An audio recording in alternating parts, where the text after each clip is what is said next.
When you look at life from far away, it feels simple. Then the rain arrives.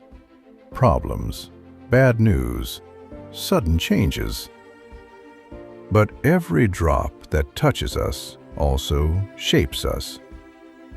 The late nights, the worries, the tears we hide. And when life squeezes us through narrow spaces, little by little, drop by drop, we become like this river. It's the beginning of the river inside you.